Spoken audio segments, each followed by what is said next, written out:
Hello people, in this video let us look at the signs of tonsillitis, the cardinal signs. Signs is something that you see as a doctor, right? So anyways, you have acute tonsillitis and chronic tonsillitis, correct guys? You have acute tonsillitis and chronic tonsillitis. Two things you have, acute tonsillitis, chronic tonsillitis. Let us look at each of these, the symptoms and the signs, the symptoms and the signs. Okay, basically they have asked the signs, but anyways we'll look at the symptoms also. So in acute tonsillitis, what symptoms will be there? Sore throat, difficulty to swallow, right? Fever. So your tonsillitis, you have ear pain, you can have constitutional symptoms, you can have headache, general body ache, malaise, constipation, all this you can have, okay? Then, what will you see as a doctor in acute tonsillitis? You will see that the breath is bad, right? The smells bad, the tongue is coasted. What do you see? Tongue is coasted. There is a kind of a movement issue, is it? So basically the breath is fetid, the tongue is coasted, there is hyperemia, you can see here of the pillars, the soft palate and the uvula. So there is hyperemia, there's tonsils are red and swollen, yes, the tonsils are red and swollen with yellow spots. You can see the yellow spots of purulent material, focus guys, purulent material presenting at the opening of crypts. You can see these, what are these yellow spots? You can see here, this is the purulent material that is coming from the opening of the crypts. Acute follicular tonsillitis, right? There can be a membrane, white membrane on the medial surface of tonsil, right? There can be a white membrane on the medial surface of the tonsil, which can be easily wiped with a swab. This is acute membranous tonsillitis. Easily you can wipe off this membrane, it seems. The tonsils may be enlarged or congested. It can be enlarged, it can be congested, so much so that they meet in the midline. See, they can enlarge so much. This one will enlarge and this one will enlarge so much so that they meet in the midline. So this is called as acute parenchymatous tonsillitis. Acute parenchymatous tonsillitis means they'll meet in the midline. Main thing you should know here is the jugulo-digastric lymph nodes are enlarged and tender. Because these tonsils are all innermost, right? Innermost, they are the Waldeyer string. What is this? This is the inner and this is the deep, right? Deep cervical nodes are around this internal jugular vein. So jugulo-digastric lymph nodes will be enlarged because everything is draining there only, right? Okay. Look at this image. Both the tonsils are meeting in the middle. Parenchymatous tonsillitis. The two tonsils are almost touching each other, causing problems to deglutition, speech problems these people can have. They can have problems in respiration, etc. Okay. So we are done with acute tonsillitis. You saw the symptoms and signs. Now let's move to chronic tonsillitis.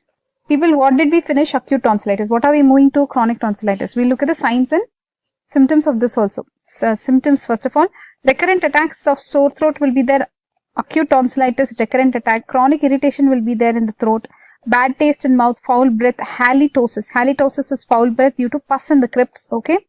Thick speech these people will have. Difficulty in swallowing, choking spells at night can be there when tonsils are large and obstructive, okay. So they'll have recurrent attacks, chronic irritation, bad taste, foul breath, that is halitosis. Halitosis means what? Foul breath looks like, okay.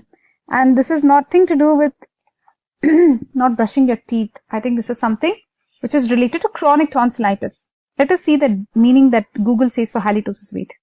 See, chronic bad breath, it's a sign of something more serious. It's not like your morning breath or something. This is something different. So this one will be there where? In chronic tonsillitis. Now let us look at the signs. So this is the question that they have asked in the exam. The cardinal signs of chronic tonsillitis they have asked. So what will you see? You will see that the tonsils are enlarged, varying degree of enlargement. They can meet in the midline. That will become chronic parenchymatous type. So you have seen that photo. This one guys, so they are meeting in the middle. So that is the parenchymatous. Here it will be chronic type. Yellowish beads of pus on the medial surface of tonsil. So again, chronic follicular type they are seeing here. Yellowish beads of pus. Same thing. Tonsils are small, but pressure on the anterior pillar express frank pus or cheesy material.